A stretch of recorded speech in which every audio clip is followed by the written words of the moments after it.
Welcome to this week's episode of the Thunk Tank, where we will be covering, or not covering so much, the Viking Age. What does that mean? What are they talking about? What's the Viking Age? Kind of cover all this in the episode. Just keep listening. You're already here. We go over a little bit about the late Dark Ages and the Vikings, the craziness going on in Europe at the time. Give you some facts, what it was like, more of a loose feel for the time period, just commenting on their history. Not a full-on history podcast. You might want to go to the Great Works or something for that. But we do cover a lot of weird, random stuff. Cover how Columbus was kind of a dick, since just talking about exploring in general, and the normal derailments, rail slips we normally run into on the podcast. If you are interested in learning more and actually learning about the Vikings, and this sort of piques your interest, I recommend Neil Gaiman's Norse Mythology, most recent book I've read about it, and was really the impetus for this cast topic episode. Definitely check it out. Great book. Audiobook's great. Neil reads it himself. Wonderful. Or even comic books. Marvel has a whole family of Norse mythology comics. And some of it actually adheres to the traditional mythology really well, and retells it with a cool modern visual and stuff like that. So, welcome to the Thunk Tank. Dive on in. If you like it, let us know. If you hate it, you can let us know too. We'll pretend to read it. And if you do happen to live anywhere where Vikings either have or currently inhabit, I don't know, I've only been to Scandinavia once, so kind of talking to you guys, let us know what we got wrong, what we got right, what would you prefer us to talk about, or any of our egregious mistakes. So welcome, and jump on into the Thunk Tank, friends.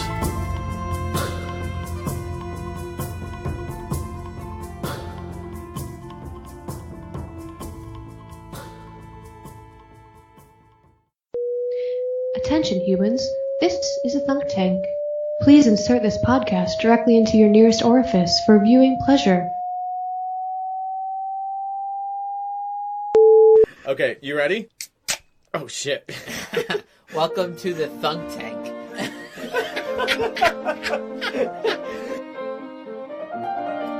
Welcome to the Thunk Tank. Oh yeah. Yeah, there you go. Welcome, come into our Thunk Tank. Luke, don't switch to the other peanuts.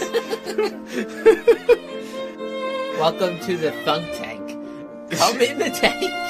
We're thinking, and we're drinking, And we're thunked. and we're thunked. Oh my god, I'm probably more beer than man if we go far enough back at this point.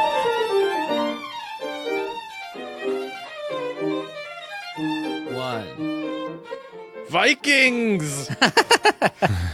Welcome to the Viking Age, everybody. Things are tough. There's lots of disease. Rome isn't around anymore. The Super Bowl just happened, so I thought it's a good time to talk about the NFL. Yeah. What? Keep going. Minnesota Vikings. Wait. Oh yeah. We'll get to them. And what We'll they're get all to about. how they got there, which is a great question. Pretty You're here far for real away history. from You've come to an Scandinavia. interesting place. So Viking Age, bam. Yeah, get us into it. Yeah, why did you want to do Vikings, Johnny? Because it's a really interesting time of the Dark Age of Europe that kind of gets overlooked. What years are we There's talking not about? a lot of around 700 to 1,000. Okay. So the Roman Empire is really fully collapsed at this point. Most of their outer kingdoms are just kind of on their own. And the Franks had spent a few hundred years pushing into the north and very violently and forcibly converting pagans. Sort of pushed up against Scandinavia and the Norse culture. They didn't like that so much, so they kind of reacted badly or well by attacking and raiding European coastal settlements for centuries. They were big into raiding monasteries and stuff too, right? For gold and treasure. That's what made me feel bad. It's like the poor monks who were just like Like copying Roman books, like Pretty much. You mean the poor monks that lived in the only stone house in the town while everyone else was living in a hovel, and they got clean clothes and gold chalices to drink out of while everyone else was dying by the sex 30? slaves too. Yeah, hear about that today? I wouldn't feel too bad. Early Christianity was kind of brutal. Did you hear about that today? The Pope admitted that about the long history of nuns as sex slaves. Yeah, I'm not surprised. I guess I'm not surprised. I mean, I don't know how true it is or not. But The Vatican was immediately like, "Oh, that's not necessarily what he meant." And it's like, well, he is the Pope, and he did say it, so He did apologize. as far as I understood it, the monastery vibe was like a lot of the church officials and whatnot became kind of corrupted in the feudal system under like government type power, and the monasteries were kind of like people that were trying to keep some kind of genuine spirituality to Christianity. Was that? Well, the monasteries were also outposts for converting. Oh, I see. Or the abbeys, the Rome would send them, go to this village, tell them you're in charge, have them build you a cathedral and start preaching, and convert everyone outside of get all the pagans from the countryside and that's an interesting thing too. So let's just start with the thing about the Norse too, the Viking era. Not a lot of written records in Europe from that period in general. In that Hence area the Dark specifically. Ages? Yeah, it's dark because we don't have... mostly them like copying Roman texts, right? Like at the monasteries, that's how they preserve Roman history. And there was a common practice because parchment was hard to make. So you would, if you had an old text that you couldn't remember what it was for or it didn't seem useful, you would scrape all the writing off and reuse it. So it's not until recently that we have the technology you can X-ray the different layers. So one piece of parchment might actually be 2 or 3 different documents. So they were ancient which is really iPads cool. Or Etch-a-Sketches. Yeah, not so much iPads. But Etch-a-Sketches, maybe. Kindles. Wasn't a lot of what we think of as the Viking history from way later written by Europeans who were like, fuck the Vikings? Yeah, I don't think the Vikings were doing too much writing of their own. They're kind of remembered as, noble savages drinking mead, raping, pillaging, taking what they want. And there's definitely part of that, but of course it is much more complicated. The other thing in general about the Vikings is it's kind of a trend that happens through history. The whole xenophobic, my empire is better than yours, made a lot more sense back then. Because, you look at, like, the Chinese really hated the Mongols. Well, it turned out they had good reason to try to build a wall and keep them out. Because they're, the nomadic, the barbarians and the edge, we're not sure what's past the edge of the frontier. In Rome. It could be monsters out there or beasts worse than man because they look like and that's kind of what happened. Rome developed the world. They thought they had all the corners of the map filled in. And then all of a sudden these giant dudes come off these ships, which itself was like like paratroopers before the plane existed. They had some of the best seagoing vessels because they kind of had to.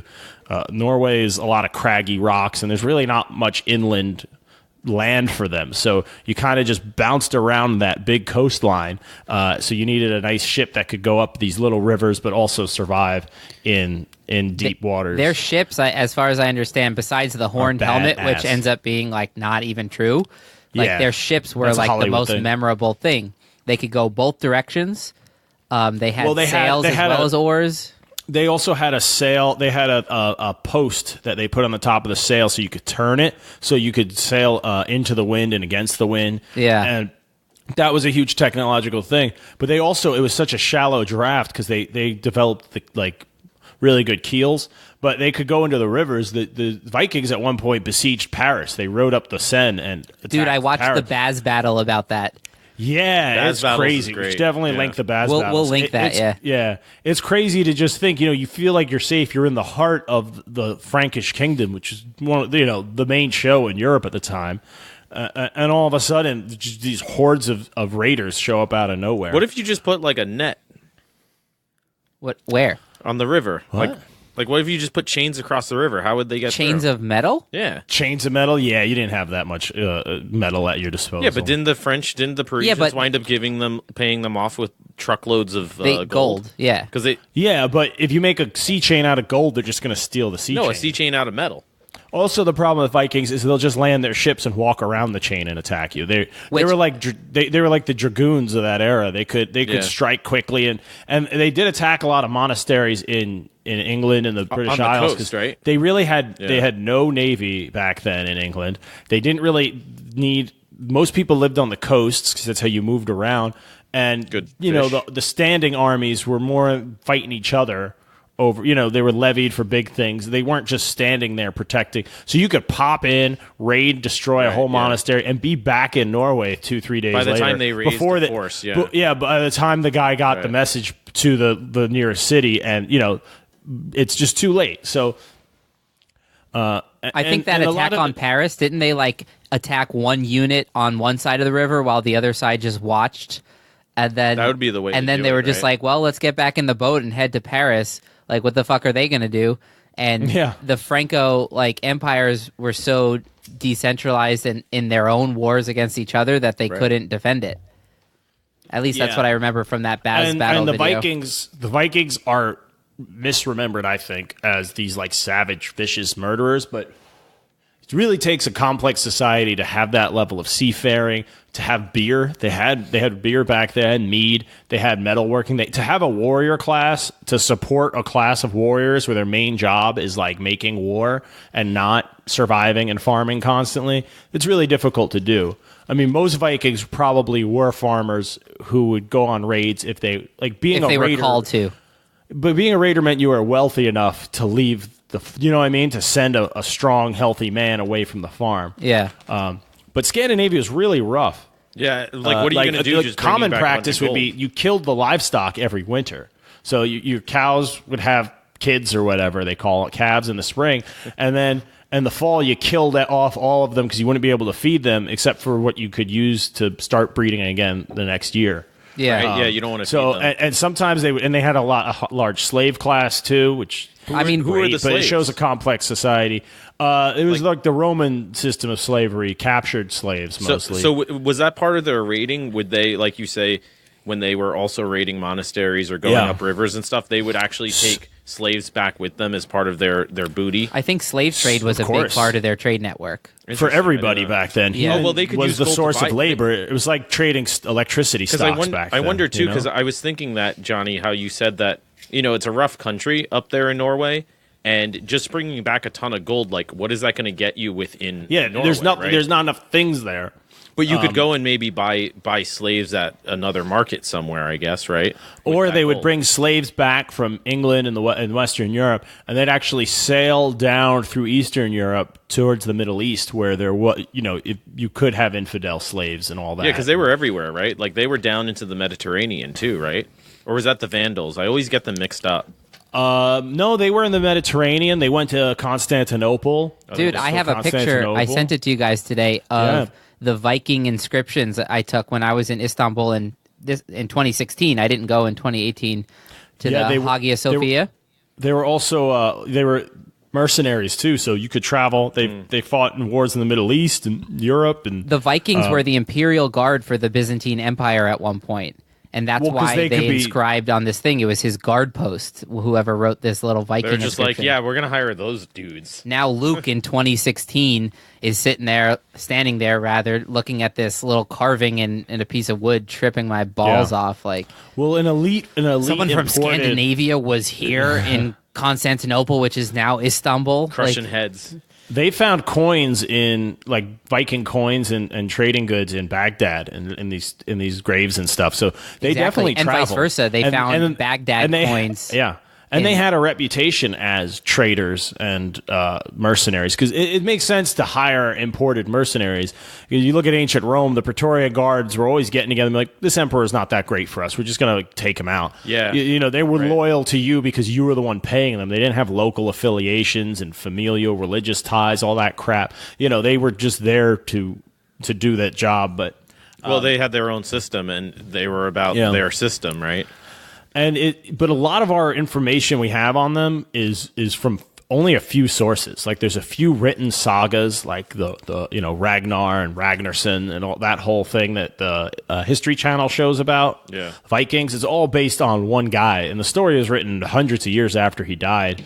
But it's one of it's the most intact one. Yeah, I feel like their golden era was a very YOLO era where it's we're just gonna go for it. We're not looking to really. Also, those stories probably have too much of a story element to it that isn't what really happened, which was probably more like a real war Like, Yeah. with all its No, a lot ups of and it downs. is. A lot of it is. I mean, there's magical components. That's and what I stuff mean, that are like clearly dragons and bullshit. shit. But there's a lot of it that you can link to actual. They said there's some battle at this place and time, and we think we found the site of the battle. We think this is one of the guys because it's described as like, a dude born without an eye and there's just bone there or something. Like they've managed to piece stuff together from few sources. Yeah. But I also want to touch on their religion, the mythology of Norse, because we think of the Norwegian as like the Vikings, but it was really all of Scandinavia and Denmark and northern So Germany. I'm part Viking because my dad's side of the family is Danish. Your I can dad see is it in not your a Viking. in your brow line. You look very. I'm just kidding. Thank you. Luke's ready to go do some raiding. But the religion I'm is down. kind of You a play the trumpet Germanic. into battle. Yeah. Yeah. It was kind of a Germanic peasants over the head with it. religious figures that. Yeah. It was they kind of shared more of an identity. It wasn't until a few centuries later that you got Swedes and Finns. Like it was kind of a loose affiliated Norsemen or Nordmen. I heard a Northmen. podcast today with this guy which sounds like such a cool job.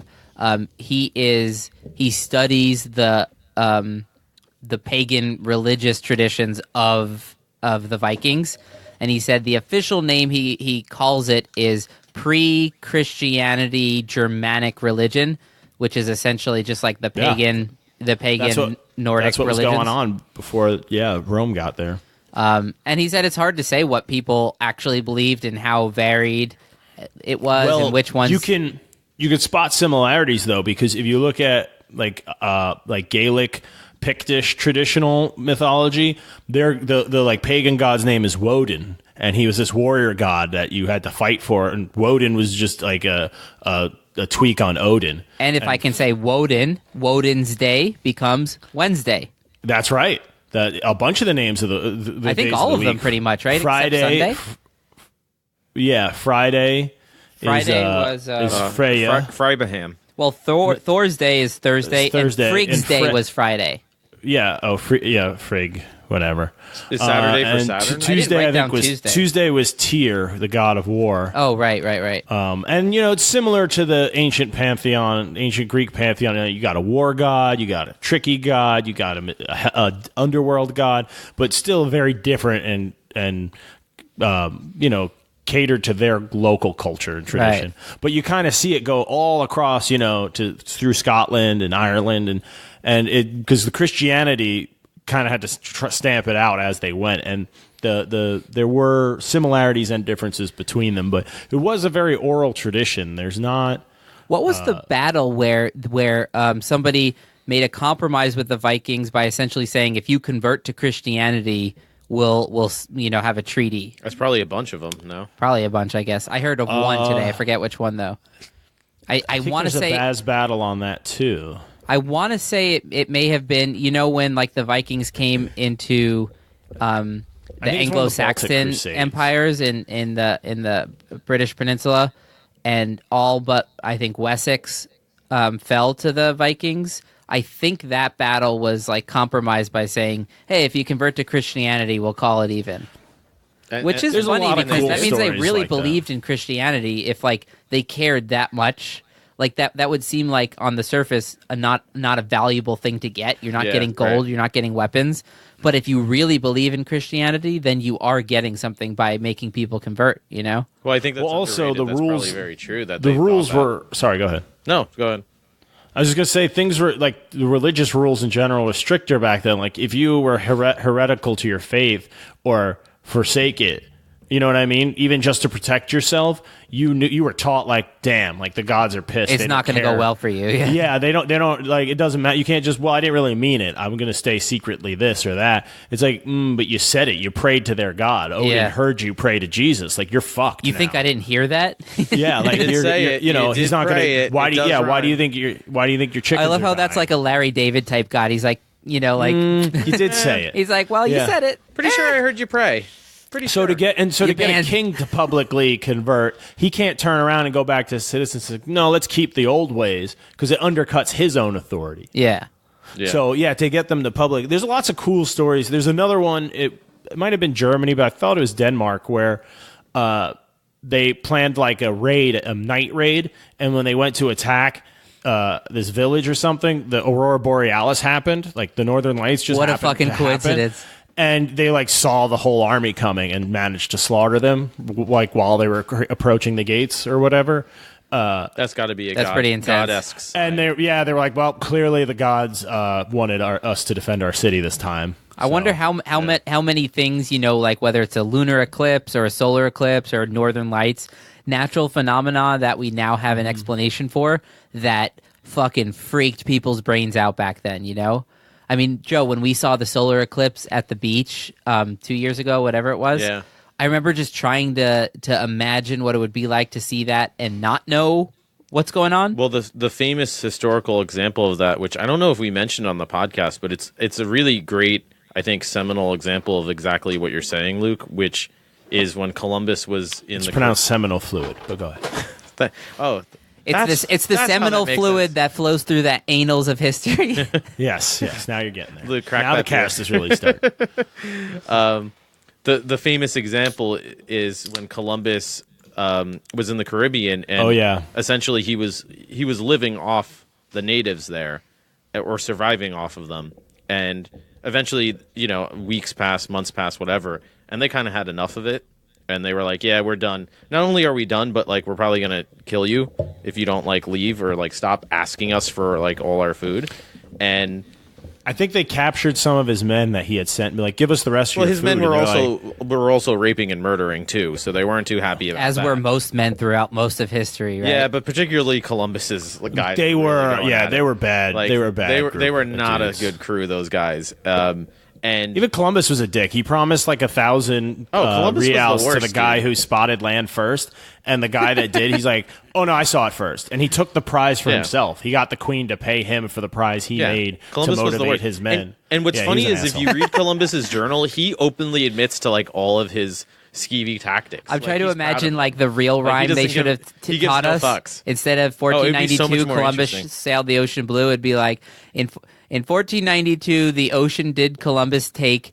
Later, would he really rape? Like That's how they're going to start teaching. Yeah, if I had learned that in kindergarten, I would have been like, "What?" Yeah. Like I would have actually been paying attention. I'd be like, Pretty sure okay. Columbus, Ohio, just officially like declassified Columbus Day a holiday, and they're making Election Day a holiday. Oh, I would Since totally they have trade a Columbus holiday Day. on the books anyways. I they're would just totally moving it trade to where we Columbus need Day it. as a national holiday for Election Day as a national holiday in a heartbeat. yeah, I'm not totally against that. Yeah. But anyways, so Columbus, he knew that his time was nigh with the natives, so he was in a tough spot, and he knew that he had to figure something out. So he went to his journals, and was reading through them, and he realized that there was an eclipse coming up, a solar eclipse. Oh yeah. And Well, because he sailed by lunar calculation. oh That's yeah, how he they didn't really have like compasses. he knew his like, good math, like he knew compasses his then. astronomy, like he was very well versed, and he was very smart in that regard. And he told them, he warned them that I'm paraphrasing obviously because I don't know medieval Italian, but he said that if you don't continue showing me favor, he said this to the natives, that I think he said that his god would eat like their god's son, basically. He's like, I'm going to send my god will eat the sun. Yeah, to, like, gobble and up then your eat son. all of you if I tell you. And they tell were him like, to. yeah, okay. But they also were like, let's not kill this guy just yet, because he did just make an outrageous claim. And so they waited, and then, of course, the eclipse came, and they were all like, holy cow. I mean, this is Columbus's account as well. And they were like, holy cow. All right, we'll give you more, food and whatever. And then it just evolved from there, and he wound up depopulating the entire island. Yeah, the Very Arawaks. successful in that regard. But let's get back to the Vikings, because they also had a pretty good understanding of the sky and stars, because they don't get the winter, the swing there, the seasonal swing in sunshine is crazy. You go from the summer sun, 16 to 20 something hours a day or whatever it is, to an hour a day or a couple hours a day of light in the winter, and you got to really plan your shit out to survive that. That's true. It's quite far north. Yeah, and they the white skin, sailing in an open vessel with a single sail. You gotta go by you gotta have pretty good understanding of the stars. Yeah. But yeah, and the mythology is just awesome. Yeah. That sounded a little really cool. Christopher Walken, Johnny. yeah, I mean, come on. Mythology. You got Thor with his hammer. So as I was doing some of the giants. Some of the research today, because I was like, you know what? I think most of what I know about the Vikings is all the false information. Like, yeah, probably. Or at least the information that I know is like 1% of it, and not the most of it. To falsify, right? Yeah, just like guys who come on boats and they're just badasses and they just raid and destroy. Like the horned helmets, for example, was a way for the Christian people telling the tales about them to make them seem like more devil-like by giving them horns. Yeah, why not? Brilliant. They did drink out of horns, though. That's real. They drank out of horns, like glasses? Like a drinking horn. Yeah, gotcha. That was real. How did you put that down on the table without it spilling? So that's actually one of the benefits. You don't of put your horn. beer down if you're a Viking. Apparently, yeah, you get poisoned and shit. Or you stick it into the ground. No. You drank it. If you had a drink, you were drinking it, and otherwise you slung it over your back, or you hung it and it just drip dry. Oh, but you did not put your drink down.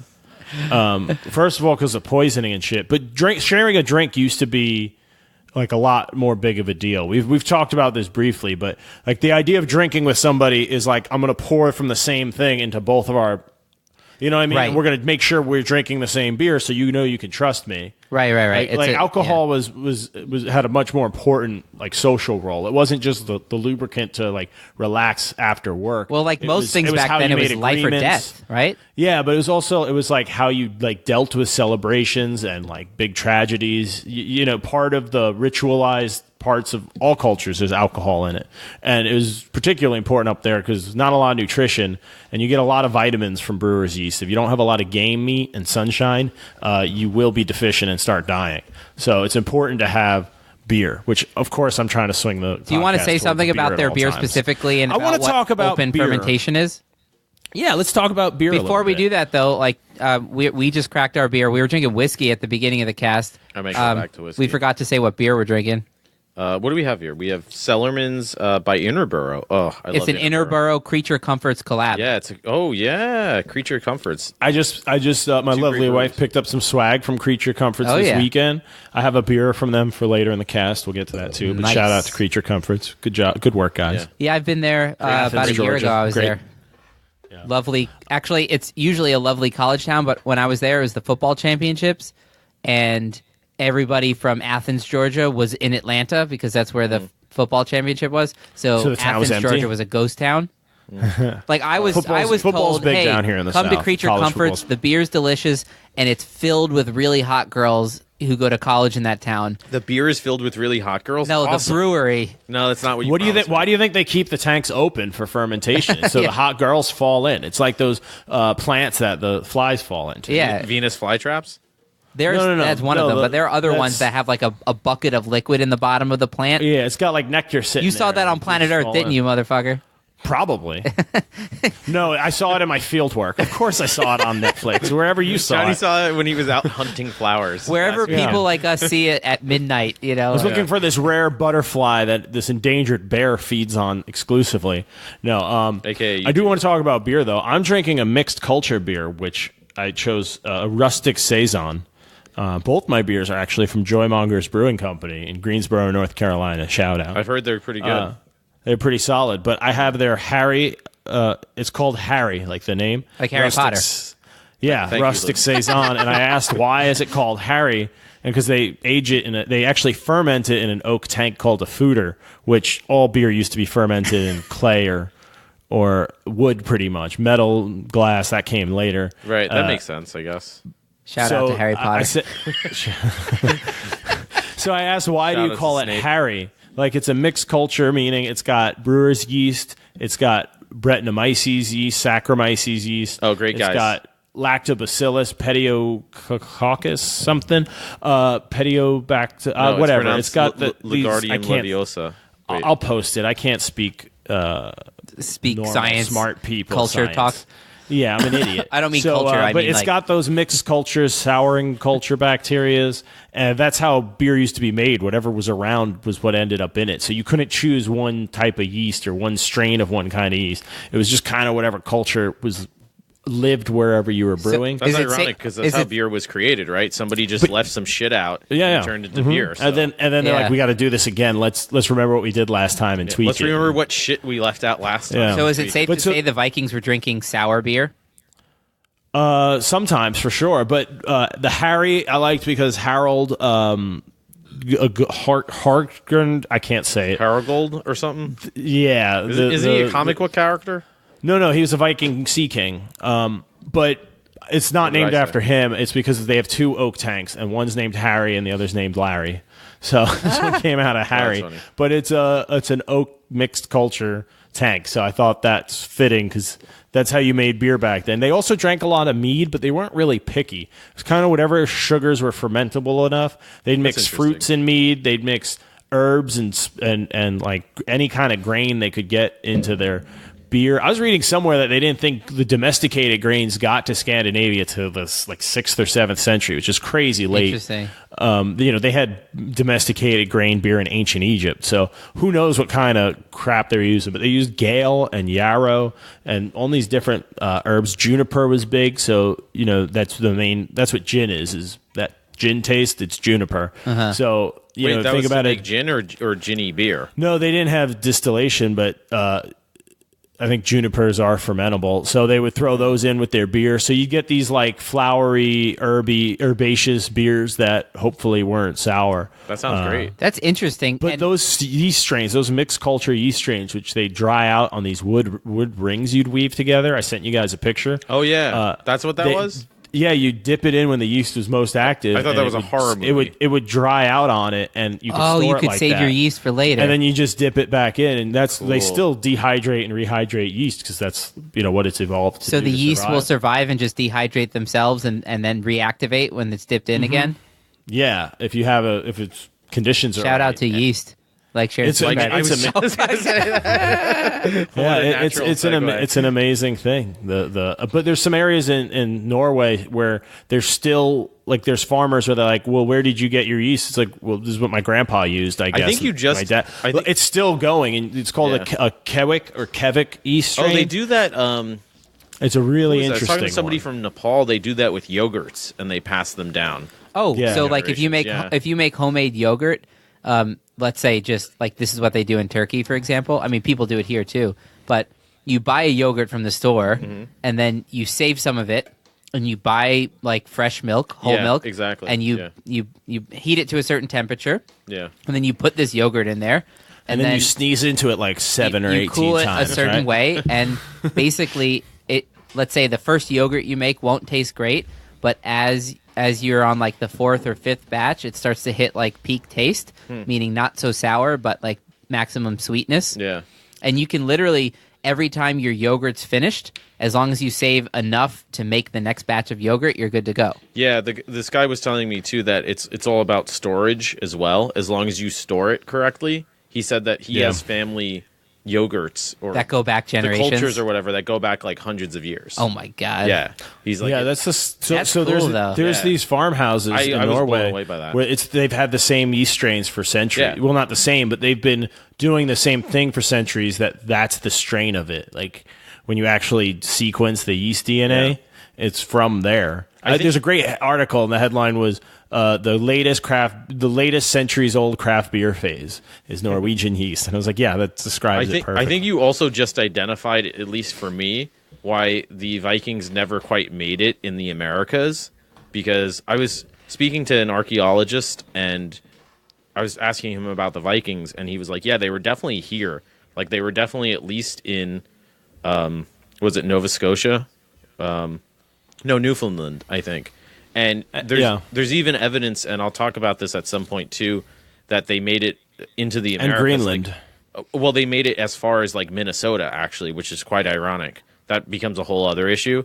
So, isn't there a sunken longship that was found in Minnesota or something? I don't know about Wisconsin. In like the Great Lakes or something? Yeah, it was like a piece of a keel that seemed very Viking-like, and it was from the right time period. And I everyone haven't was like, read that, but they have found... And there's some stones up in the woods there. There's a runestone called the Kensington Runestone that this Viking farm or this Norwegian farmer found in like 1900 in Minnesota. He said that like his plow just hit this Minnesota. rock. and he dug it up, and he was like, "Holy crap! It's a runestone."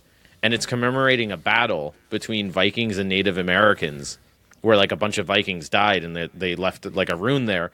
And at the time, the archaeologists just dismissed it because they're like, "Well, this totally doesn't fit into our model of what the Vikings were up to." So it must have been a hoax by this Norwegian farmer who just wanted to, make great acclaim or something. And then later on, years later, they came back and looked at it, and they're like, "Yeah, there's no way an illiterate Norwegian farmer knew how to replicate, 1,000-year-old runestone." And so now it's a big get the debate. weathering just right and everything. Exactly. Yeah, so now it's a really impressive now it's a big forgery. debate. But like hearing some of these stories about them being the guards of Constantinople because they're so badass, it's like, okay, maybe they did make it as far as Minnesota, and maybe part of that reason why they kept going was because they couldn't make beer in Newfoundland or something like that, and Well, that's why I think maybe they didn't last in America because they weren't making beer. It seemed there like was they also never like had access a- to it. Was beer must have been necessary for survival, right? I'm sure. Yeah, I think it still is, but yes, it much more so. I agree with you. Then. No, seriously, I cut back on beer in January, and I noticed that like, hey, Luke, you got to Drop eat more off in food. survival rate. Yeah, Yeah. Because like my you're calorie getting intake was way calories from too it, low, and I was going to the that's gym. the other thing. Beer is a way we've talked about before. It's a way to take grain. If you pick barley right off the stalk or whatever, how long is it going to last? As long as any cereal will, right? Yeah. So it's going to go bad in a few months. But if I turn it into beer, those calories will last, 2 or 3 times as long. Right. Safely. So it's something, and you need calories in the middle of winter when there's not a lot of food left. Like if you have liquid beer, and it's also you can take a lot of something. We've talked about too with like whiskey. I could take like a cart full of grain and make one giant jug full of whiskey out of it. It's a lot easier to move and keep track. That's of really interesting transport. because the archaeologist I was talking to, he mentioned how he's been to some of these sites in Canada, which they know they're like, yeah, this is definitely a Viking settlement. And he said that there's nothing there. Like it is very bare bones. And that they can tell based on the evidence that they didn't stay very long. Like they clearly tried to build a settlement and then they just eventually left. And they left very little trace. Or died, yeah. He's like, but even then, they left very little trace behind because they were big into burning their Still bodies. crazy to think that the Vikings So it's made hard it to to North know. America. Though. Yeah, he's like, it's hard to know actually how many were there because they would burn a lot of bodies. Was that the Eric? What was the Leif? Oh, Leif Erikson? Leif Erikson. I don't know if it wasn't that the Viking that made it to. Was it him? Iceland and Greenland. Eric the Red, I think, made it to Iceland. It was Eric. I always get them mixed up. I think yeah. Leif Erikson was the one that made it to. Yeah, Greenland, but whatever. He said that it's very hard to tell. Like it's funny that you were mentioning earlier how so much of their history is just kind of what contemporaries from other cultures were writing about them. And he says like even if you look at how they spread out through or possibly spread out through the Americas, it's hard to say to what extent because they left very little behind. And he's like these settlements that you find. It's like, all right, there's a few stone houses that clearly weren't built by Native Americans. Yeah. Just because you can tell by the style and the arrangements of them. And the kegs of beer that were left. Well, that's the thing. That's the thing. I got to ask him now because it sounded the way he described it like they definitely weren't in the position to be brewing beer. Well, burning bodies makes sense too. It was considered an evil pagan practice to do. Christians bury, why Christians bury their dead, right? So you can kind of fucked up. You can be resurrected on Doomsday, right? Yeah, so you can come back to life. Your old corpse is safe in a box you buried, and it can rise up on the way to heaven when Jesus goes down to because Jesus goes to hell and like I guess dukes it out with the devil, scoops up all the babies in limbo on his way back. Yeah, and then he picks up the good buried people. We need to do an episode something. where Johnny just covers the Bible. We should totally Bible do stories, that. But yeah. I only just briefly mentioned that because that it makes sense to burn them because if it's the middle of winter in Norway, you're not digging a hole 6 feet deep. Well, that's a lot of calories to spend, around right? Attracting, but you just also can't have bodies attracting the wolves out back. But that's true too. But I mean, seriously, like, have you ever dug a hole that's 6 feet deep and like a person personally wide, no, but I've dug some holes that are less than that, and I've been like, Jesus, this is hard work. No, that's why literally, like, Jesus, come on, why are you making me do this? Bring him back to life so it's easier, But that makes, like, that makes a lot of sense. The frost line in some places goes past 6 feet, so the ground's still frozen. Oh, that's true too. Yeah, and if you're digging with a wooden shovel, it's just not happening. Here's where that evolutionary perspective comes to mind, though, because it's like one when you have like these various pagan religions, let's say the Nordic vibe of the Vikings and then Christianity, if you view religions as like competitions amongst people, and religion and the different versions of religion are competition between groups, for example, Europe could have very easily been overtaken by the Islamic push north. Battle of Tours, baby. Battle of Tours probably saved Europe from becoming you would say they were saved. Why would you say saved? What's wrong with it if it became Muslim? Yeah, Luke, why are you I wouldn't exist if that had happened. I think that's fair to say. So it's all about you? It's all about you. So you're saying your Christian lifestyle isn't let me worth living. finish the sentence. Privilege. Anyways, let's get back to a real topic. It saved Europe from Muslim conquest. I just want to apologize to the listeners for Luke's hate mongering. Muslim. And we'll try to get this back on the rails. That's how you say it in Turkish. Okay. I know. I just... Okay. Which is closer to... something than something else.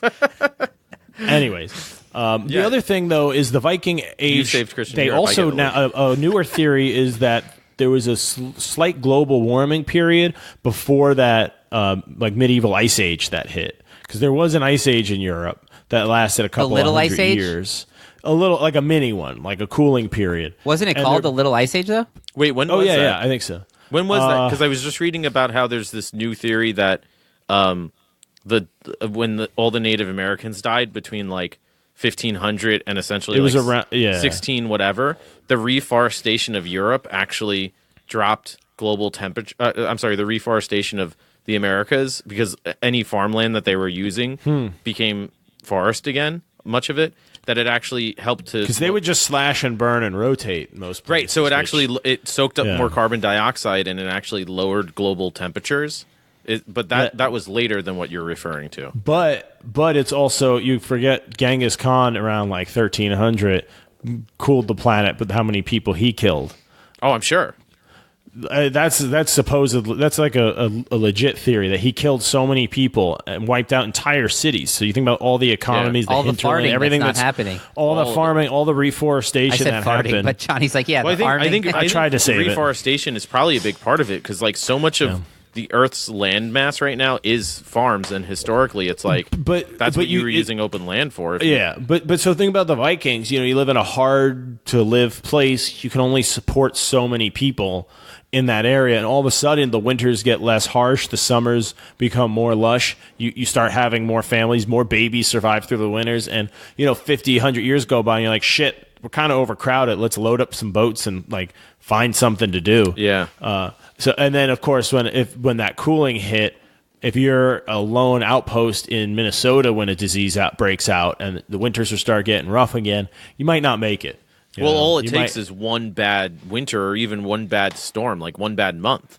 It's like look at Roanoke. We cover that. That shit disappeared. They left it alone for 2 years. They disappeared. No, that's what I mean. If you have one bad winter where the winter goes a month longer than you had food for, that could be it for most of your people, right? Well, for example, what we were just saying, the Battle of Tours, where the Umayyad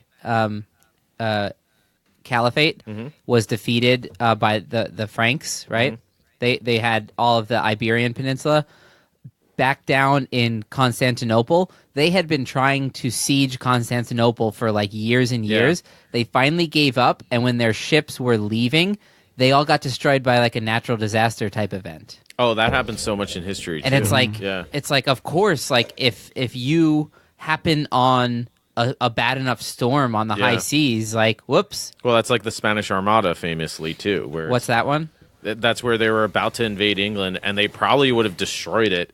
And then they tried to go around. That was when they tried to go. They around chased Scotland, the Navy. Right? No, it was really smart. They baited the Armada and they sent a bunch of fire ships at it. But to go north, they took their most derelict ships and like sailed them into the Armada and burned a bunch. And then they ran away and got them to chase them around around Scotland. Right, but then the rest were wrecked by storms, right? Yeah, the Protestant wind, they like to call it in texts. But that was essentially like the beginning of the decline of like Spain as like the dude. That shit's happened so many times. Yeah. Look at the Kamikaze that was their wiped out two Mongol fleets that tried to take Japan. Was the magic typhoon called the Kamikaze. Oh God, yeah, like a typhoon, Salamis, for example. in You don't ancient know Greece. that. You don't have the Weather Channel. Yeah. You don't know, like, hey, we shouldn't sail into this hurricane. Let's wait it out. God's decided, bro. It's like, hey, it's kind of cloudy and windy today, like every other fucking day. Let's go. Let's go It's for getting it. cloudier Yeah. and windier. Maybe we shouldn't go. That movie 300 is the Battle of Thermopylae. At the same time, there's a short scene, I think, in the beginning of the movie where the storm is like destroying a bunch of their ships. That was the Battle of Salamis, which was a way bigger fight. I think it was the largest naval battle until Midway ever. Just the most number of ships and dudes. And yeah, a big storm wiped out a bunch of the Persian fleets. That shit happens constantly. Yeah. Weather reports On are the water, very yeah. useful. Joe, are you for switching military to whiskey? shit. Yeah. So I think I'm just gonna get a Miller's then. I don't want to down a 7% beer all by You myself. could keep drinking whiskey. I'm gonna. What kind of Viking are you, Luke? Where's your Viking heritage? Anyways, I just basically wanted to know if I should crack this other 16-ounce beer by myself. No, we still have this one. Oh, there's beer in there? No. Oh, Got him. Got him. I am Let's so talk about close Norse to getting- mythology. 'Cause I've been rereading Neil word. Gaiman's Norse mythology, and it's a great book. Anyone interested in like the stories of Thor and Loki and Odin and Wait, all Neil that Gaiman? crap? Neil Gaiman, yeah, Oh, yeah. he's always been a mythology fan. yeah, I follow if you've him on read Twitter. And Cool. Oh wow, you're so cool. So it's like I read all his books. It's like you Oh, know basically. him. You guys talk a lot. One time I may have liked a tweet. You guys are chill. So it's essentially like we're best friends. He direct messages them all the time. It's a one-way street. It's a one-way street, but you get the idea. He's seeing them and ignoring them. As I get buzzed But- on this but beer, I'm he- getting the same feeling that I got when I was in the British Museum. Like my I doubt brain that. has this like trippy feeling when I think about like history. I don't know. Beer seems to sync up really well with that. Where I just imagine like we're looking at, like I wrote on my fucking paper here, early Middle Ages, 5th to the 10th century, and then later on I'm writing about that battle. I think we already mentioned it. It was the Battle of Edington in 878. It's when Wessex was under attack by the Vikings, and basically like they kept going at each other for 14 years. And then I thought to myself today, I haven't even been an adult for 14 years. Yeah. Like, that's so much time, 14 years. And Never that's- mind the 300 years And or that's the also 400 years. like something that takes that long is also a lot of people's basic existence. People Yeah. didn't live as long back then either. That would have been their main output yeah, of being that a would human. you would have been like, this is what the world is about. Like, it's happening right now and it's lasting forever. Yeah. But it's like, no, it's 867 AD, you idiot. And I Like, thought, that's how many nothing. That's how a many drop in the bucket. sacrifices were made by like singular Yeah. soldiers to try and like stop this force? Yeah. And they thought like, I'm doing it for the honor of our tribe.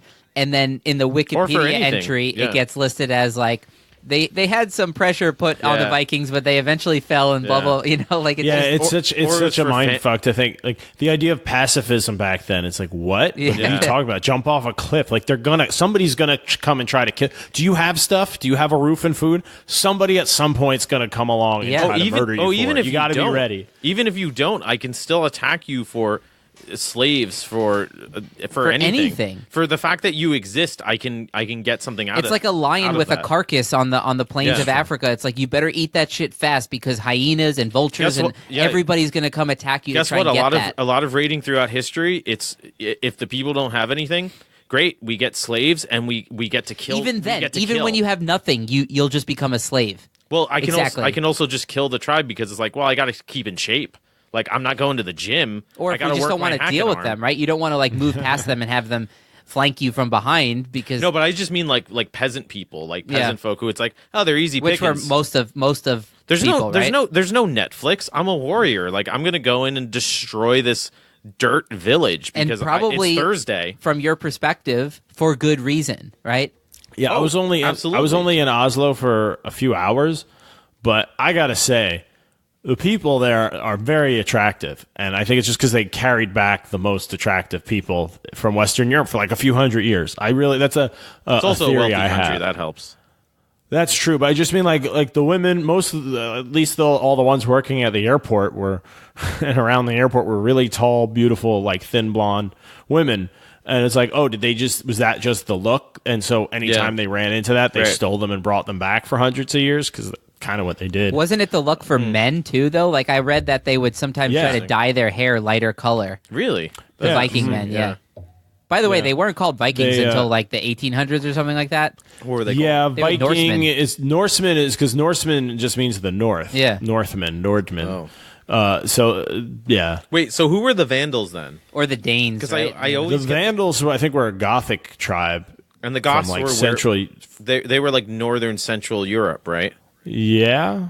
Because I always get them mixed up because I know the Goths and the Visigoths. Well, I know the Vandals went like a raiding too. Like they were all throughout Europe. Did you say went a raiding? Yeah, like yeah, the Huns like, did too. We went a raiding. A raiding we will go. Yeah, a raiding we will go. A raiding we will go. Hey, a raiding we will go. A raiding we will go. We would not have made good Vandals. You guys would have been terrible Vikings. They would have been like, let's just practice killing these guys first. Even the fucking monks would defeat us. The monks would be like, we're gonna beat that guy to death. By the way, cane. here's a thought experiment because like most of the monks would just like passively let the Viking raids happen. But have you heard some monks fought back? St. Patrick was a slave captured. Shaolin monks, whatever it's called in China. Shaolin monks. Did you just say Shaolin? Shaolin. I don't know how to say it. Have you never seen a Shaolin kung fu movie before? I mean, I have, but I don't know because the way you said it makes me think you've only read it. Anyways, we'll do a kung fu episode. Later. Go on with your point. Just as a side note, Johnny, with you and Joe and others, we had a weekly kung fu night where we made food and watched kung fu movies. We now, did. That was great. However drunk and/or other things I was, whatever. Right, but that I definitely have watched my fair share of kung fu movies. Not with Shaolin monks, you haven't. Maybe not. I don't know. You missed those. But I'm trying to imagine like a Viking raid on Shaolin monks. And this is why you need to get into video games like Age of Empires because you can have these matchups, my friend. Oh, you could show me that? No, but I got you interested, didn't I? But you're right. That's an interesting question to ask. I mean, I love those questions about historically, what would have happened if a samurai ran into a Viking? It's such a fun question to ask. It's a great question to ask because it's like they do that on shows and a lot. They have such little context to even know what that person is. What is their deal exactly? Some of those matchups might actually have happened. Oh yeah, a Greek hoplite might have fought a Viking if they were the Imperial Guard for the king in Constantinople and there's a challenger. You know what I mean? Like, it's not crazy to think about. No, now. but I mean, they traveled quite. No, but I mean, like a Viking in the golden era of Vikings versus they didn't really have a golden era. It was a dark age. What? I said they didn't really have a golden era. It was definitely a dark age for most of Europe. No. I just mean in terms of their when they were most Vikingist. Yeah. Like one of them versus like somebody from the Battle of Thermopylae. Like the people with the axes that they say could chop right through a metal helmet. They like big, heavy axes that you can kill with a single blow. Just when you're 7 feet tall. For 39 hours straight or however long it was. You know what it makes me think of also? That Johnny, you sent this to our podcast chat maybe a couple months ago. But it was the sort of it had 4 pictures and it said hard times create strong men create good times create weak men create bad times. Is that a song? Yeah, that's an actual philosopher. I forget who. But it made me think meme. Sounds like song lyrics. Like the way we have to live life right now. Weak men create. How many skill sets of Viking skill sets are laying dormant in our potential and our DNA and our capabilities that because we were born in you're about to start talking about The America, Walking Dead, aren't you? Well, I just mean would those things, whether it's just psychological or not, but would those genes turn on if it turns into something like a zombie apocalypse? Because obviously the Viking DNA is more or less human. Just like ours, right? Well, I think that's why that stuff is so appealing and why there's such a mythos around it in popular culture, whether it's through TV or movies or whatever, where, you kind of get Vikings presented as obviously stereotypical compared to how they actually were, maybe because there's something there in terms of, we know that we could be this. If it came to it, you feel the potential we within know you. that. Yeah, we know that this is what would come out, and you see the same thing in shows like Walking Dead, like zombie apocalypse shows, where it's I I don't want to think about it, but it's interesting to watch a show where it's like, yeah, if I was that guy and somebody was trying to eat my son, I would, chop him to death with a pair of scissors. Well, I see it come out in people like in a bar fight, right? If I'm in a bar and I see a fight, latent, I can usually smell a fight about a minute before like How somebody many bar throws fights a punch. have you seen? 2 or 3. Okay. From close up, like another few, like from farther away, where I don't even have to get up. Yeah. I realize like the giant bouncer with arms bigger than my body is going to stop it. I'll leave that up to that Viking. But like I can see that like for me, I've never like been enticed into or thought I should get into a fight in that kind of context. But I could totally imagine a future where like we're one. Let's say this podcast is a tribe, and we're just trying to figure out how to survive some post-apocalyptic world. We would all watch each other become different people, Isn't What that are you kind of what we're talking doing? about? What do you mean, Johnny?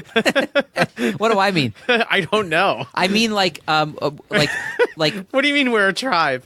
no like idea we what he's decide talking like, about. all right, the podcast crew is going to become... I know Johnny's Skyping it, but let's say we're all in the same room, and all of a sudden some apocalyptic event happens, and we're a tribe. I see, yeah. We would watch each other evolve into versions of ourselves that we're not familiar with. Right. It's like Joe's gonna, grow some plants and like, pry golden teeth off dead people to melt down. Or you might see me. Those are just his things now. Like somebody wanders over to our campfire one time, and you might see me talking to them, and all of a sudden I take my axe and like chop his head. Yeah. And you're like, what the fuck? I'm like, this guy was gonna kill us. Yeah, trust and me. we're just like, oh, Luke just has the sense. Like when he starts chopping heads, like let's just assume that. Whereas like right now, version he did Luke, an I would ocular not even pat get down. into a bar fight. I like how my version is like I would become a passive gardener who would like maybe steal gold from corpses, And I'm you're chopping like, heads. You're like, didn't like the way that guy smelt, so I cleaved his head in two. But at what point? Yeah, would it that become sounds right.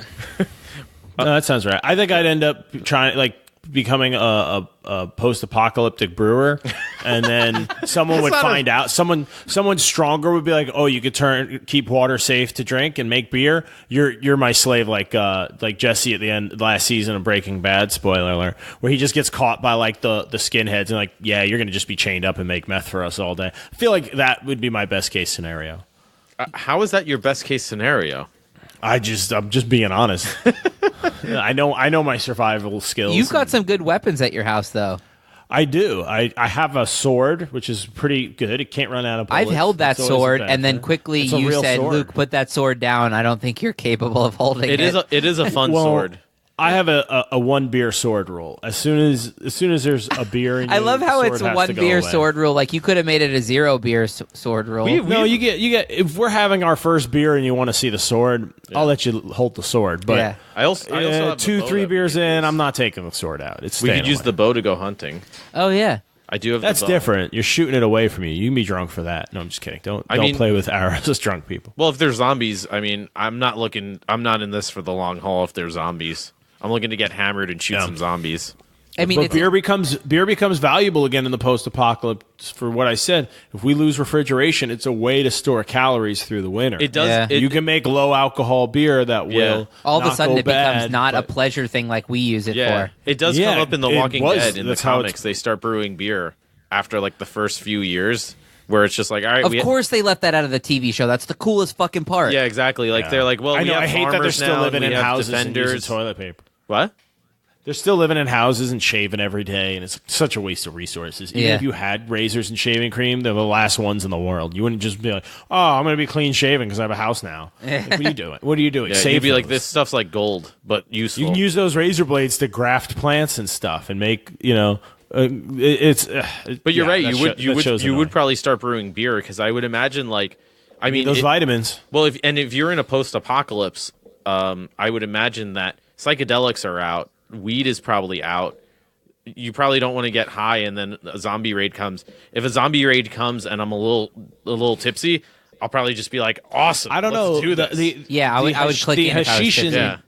The Hashishin killers of the Middle East used to eat large amounts of hash and trip out and go murder people. So would That's the where the word assassin Ethiopian comes from. warriors would eat the whole coffee cherry, and not only would it fuck them up That on sounds caffeine, crazy. but it would also like make them trip a little bit. I think Wait, is that an option? Because I've been doing eating the coffee cherry. I've been doing coffee the wrong way then. No, I mean you have to like actually be there and eat the cherry off of the. I can't get that through like Amazon Like Prime. as far as I understand Probably it, the not. caffeine in the coffee cherry is one of the ways that they protect themselves from like bugs and other creatures eating it. Oh, so are they isn't like that super caffeinated then? I think so. Yeah. But among other like chemicals, and then when they dry out those cherries in the sun, then they take the seeds out. Those become the coffee. Wait, beans. does this also poison them to death? I think it poisons a lot of creatures. That's why they don't. But humans don't get poisoned to death. But they have. Then I why think aren't they have people- a mild trip. Then why aren't more people doing coffee cherries? Well, I don't know. This is an Ethiopian warrior thing. I don't think you need that to do a presentation at work at 9 a.m. Yeah, no, I I just don't mean think to that. I party. don't think it works that way. I think think you it have to works like in a- dry No, the I coffee just- and roast it. I just Like, mean they to don't- party or like go for a hike. Like, why wouldn't I do that? Like, I don't I think know. it was Have discovered cocaine. some trader Cocaine guy's before you camel go, was like- eating the berries and he started bugging out, and the guys tried him. He's like, "These are good. This is good shit." But I don't think it stays fresh very long, and it's grown in very specific parts of the world. Very specific high elevation. You have to areas. you have to this. go there if you want it. Ethiopia to trip on coffee? That sounds great. That does sound fun. We should set up a cast. Let's do a remote I'm cast. down. Yeah, in Ethiopia. Yeah, We should sure. do an African cast someday, As guys. Patreon.com/ThunkTankPodcast. If we get on our Ethiopia trip. I'll tell you right, Luke. Will you subscribe to this? If we get $1 million donation on Patreon, you will go to Ethiopia with us to do a remote podcast. Oh yeah, God. if you guys are going. But Luke, we kind of want you to be the Carl Pilkington that we can make do things and dress up in body paint. You're the and bald eat the one, bugs. Johnny. What does that have to do with it? What do you mean?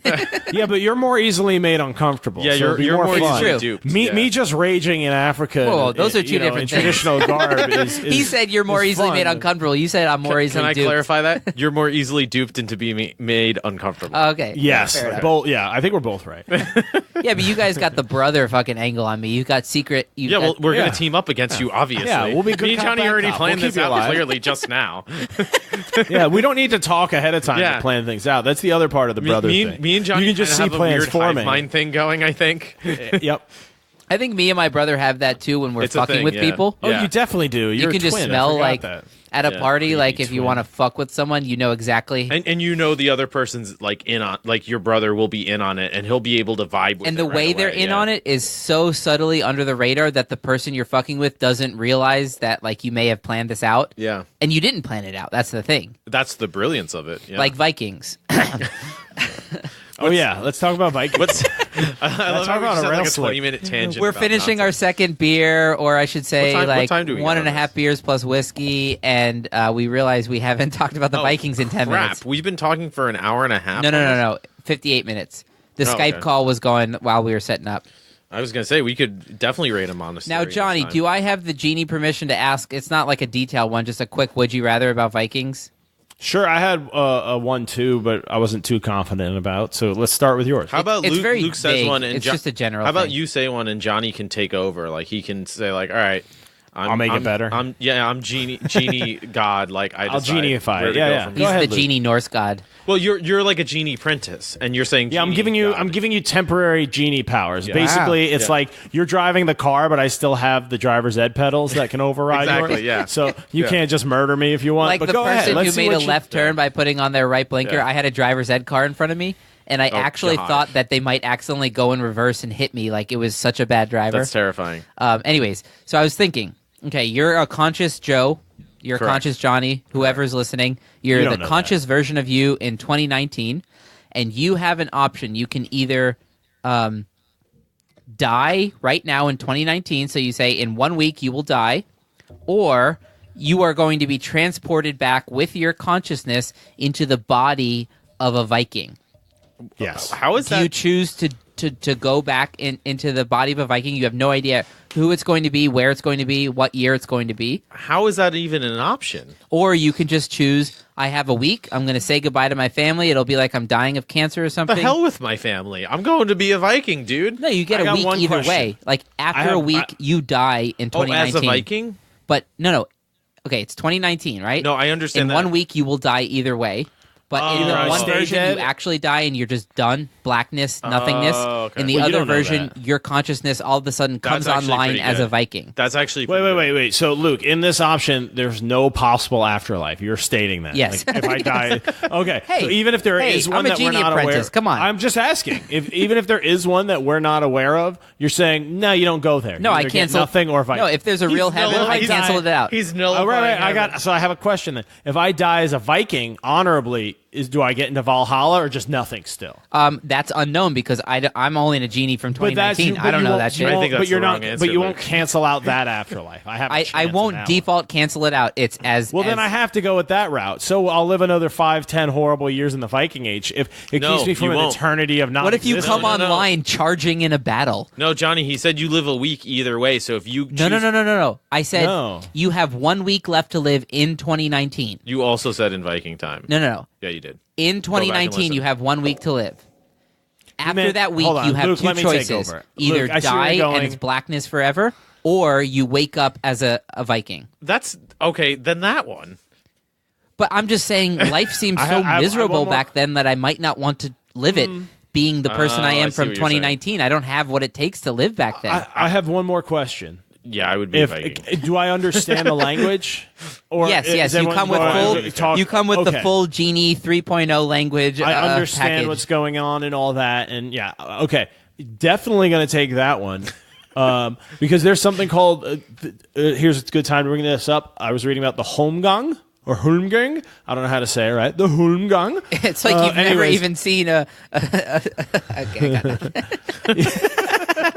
What? Where could you have gone with that? I don't really have this much beer. you drank one beer. Oh wait, the whiskey. The whiskey. Yeah. So it was something where you could. It was a challenge card, where you could just challenge. And you could call some guy out and fight him to the death. And if you win, you got all of his land and wealth. And if he killed you, he got to add yours to him. So if your farm had a real bad fire or something, and all the livestock died, and your wife died in childbirth, so it's just you and a goat left.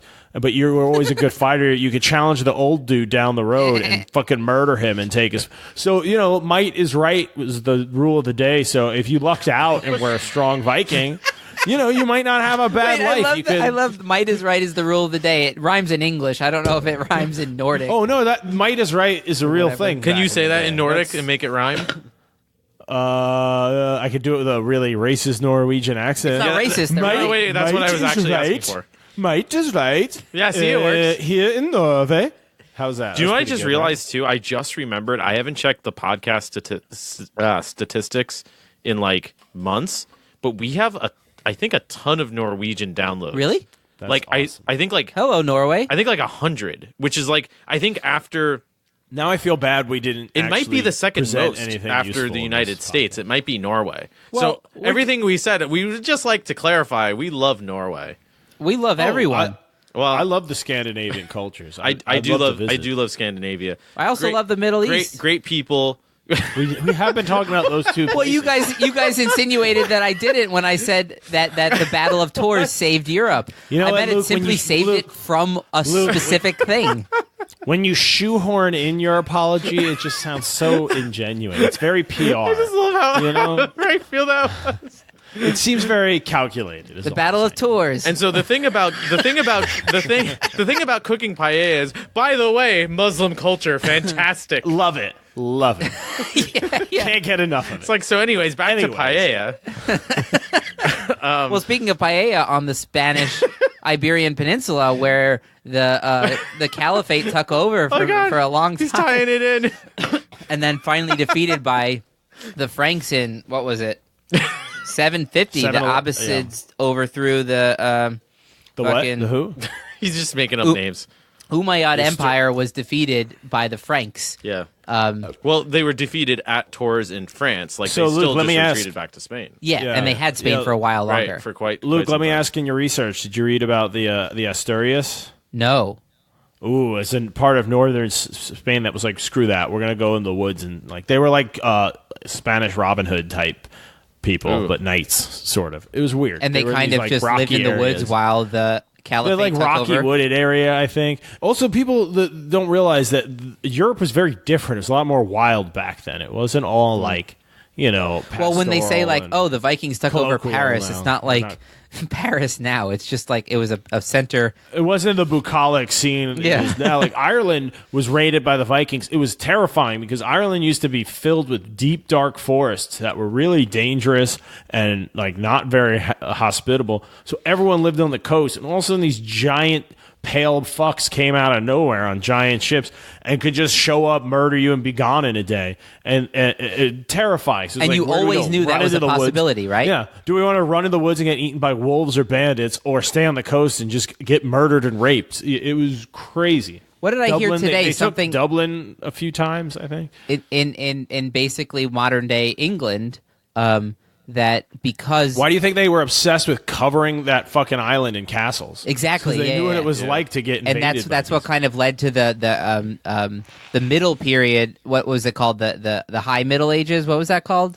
After the early, I was going to say the Middle Ages. Yeah, the mid Middle Ages. I think it's called the High Middle Ages. It's called the mid dubs, the dub mids. Are you done?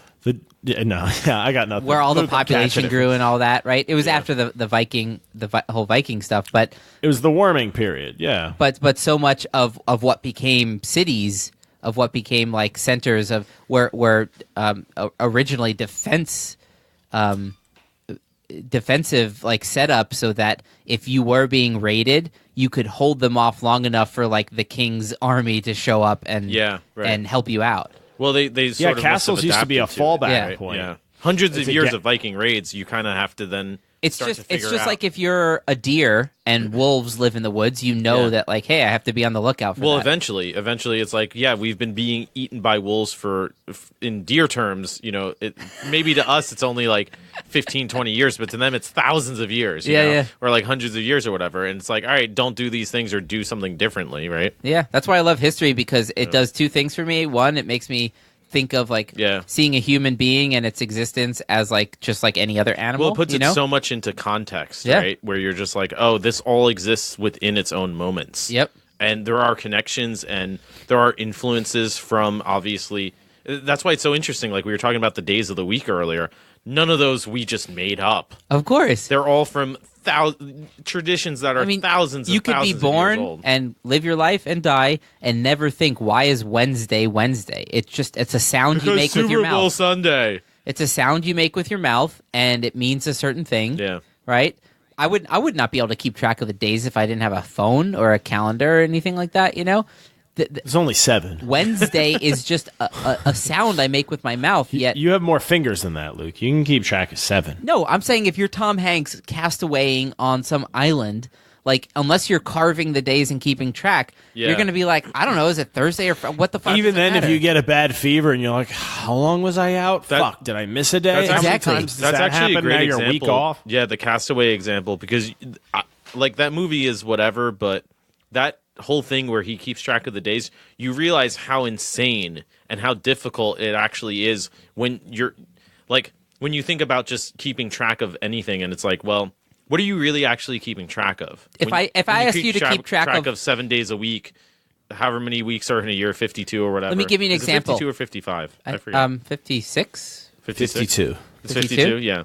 I don't know. I think it's 74. I would have fucked up. No, but I would have fucked up on the year point. level. If you were just in a cave by yourself, you'd be like, oh shit, is it Sunday or Tuesday? I better have this marked down. You're right. Have you seen the Vsauce has a show called Minefield? It's on YouTube Red, so you have to like pay for it to see it. But he did one where he went in an all white room, no like the lights were on and everything was white, so no sense of what time it is. No, he couldn't do anything. He had no electronics, obviously. It was just him. Mm-hmm. And he may have had a book. I'm trying to remember. But I think it was pretty much... No, he didn't have a book. But the point was his brain had no way to tell what time it is. No light, dark cycle, none of that, right? He had simply a toilet that he could pee in. He had access to water. And he had some like formula stuff that he could drink for nutrition. How long was he there? 3 days. Oh, wow. Guess how long it took until he thought... Until his sense of time was radically off. Well, what do you mean by radically off? Like, he thought it was a much different time than it was? Yeah.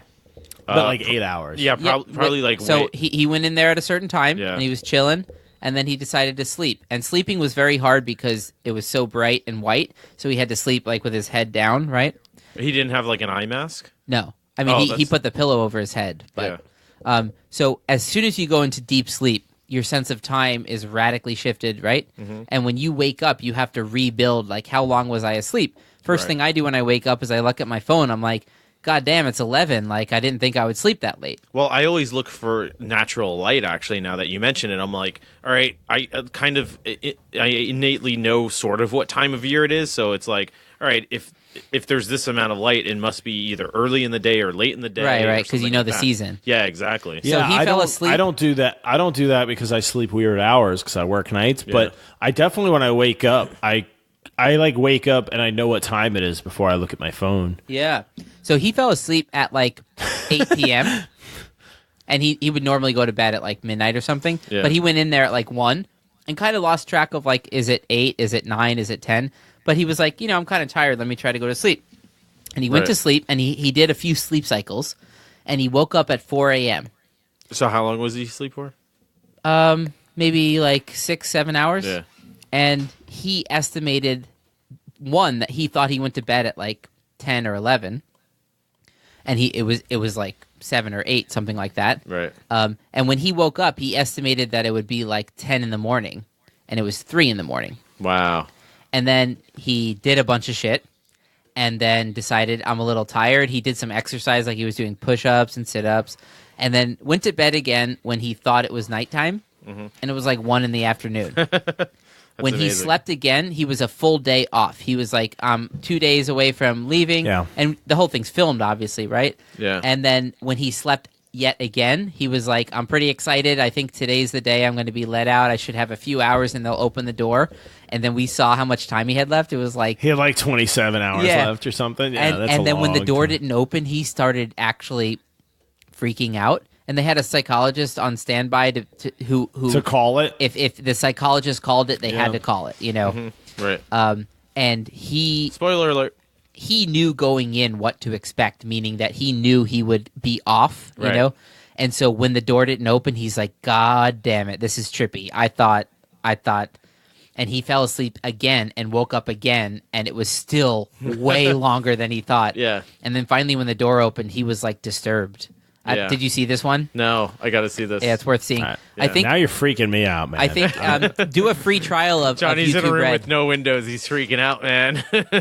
I can tell. Yeah, I watched that one, and I definitely freaked out a little bit. I think I watched it in Denver. Well, I'll tell you what. We'll link in the description because this has everything to do with the Vikings. Yeah, thanks, Luke. Good contribution. No, that's actually fascinating. But anyways, so yeah, Vikings. I mean, they did, to tie it back into Vikings, you would be stuck for long periods of time on those open hold what? Long ships. Oh, damn it. I was going to make a good point about Vikings and how their whole military was set up. And House Carls. But just forget it. Plundering worked and how it was a job, really. But whatever. I guess we'll have to do a part 2. Maybe we'll go into a specific story or saga. I would love to do a Norse mythology cast if anybody's interested. Let us know. And they beat me in the hang-up game. So, yeah. Thanks for listening. That was too easy. I like how he said long ship, and we were just like, you're done. So I put my arm off camera and just gestured to Joe. He's so pissed right now. He's like, we weren't even in the hang-up game mode, and I had a real thing to say, and they hung up on me. And now they're making fun of me. Should we keep and this my short voice. and call Johnny back right now while he's ranting in his version? All right. See ya. Peace. Thanks for listening to the podcast.